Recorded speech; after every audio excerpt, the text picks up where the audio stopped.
మా పెద్ద పాప చిన్నప్పుడు ఎప్పుడు కడుపు నొప్పి అనేదండి.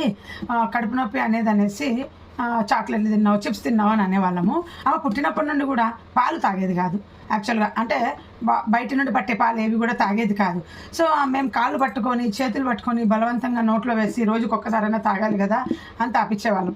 అంటే పాలు తాగడం మొదలుపెట్టిన నుండి ఏడుపు పెట్టేది. ఇప్పుడు పెద్దగా అయినాక మా పాపకు అర్థమైంది ఏంటంటే పాలు తాగితే తనకు కడుపు నొప్పి వస్తుంది. పాలు, పెరుగు, పన్నీరు, ఐస్ క్రీమ్ ఏదైనా తను కనుక్కుందనమాట. అది లాక్టోస్ ప్రాబ్లం అంట. అందరు చెప్పారంట, మా పాప చెప్పింది. అది మనకు డైజెషన్ ఉండదంట, పాలు తాగితే డైజెషన్ అవ్వదంట. అలా మీ పిల్లలు ఎవరైనా పాలు తాగితే కడుపు నొప్పి అనే వాళ్ళు ఎవరైనా ఉంటే డాక్టర్కి చూపించుకొని. మేము ఏ డాక్టర్కి చూపించలేదు. మా పాప సెర్చ్ చేసిందనమాట, గూగుల్ చేసి చూస్తే చాలామందికి ఉందంట ఈ ప్రాబ్లం. సో కడుపు నొప్పి వస్తుంది, ఒక రోజంతా ఆమెకు కడుపు నొప్పి వస్తూనే ఉంటుందండి. అయినా అడ్జస్ట్ అయిపోయి తిని తాగుతూ ఉంటుంది. ఆమెకి ఇష్టమైన కాఫీలు, టీ రోజుకి ఒకసారి ఇంట్లో ఉన్నప్పుడే. మళ్ళీ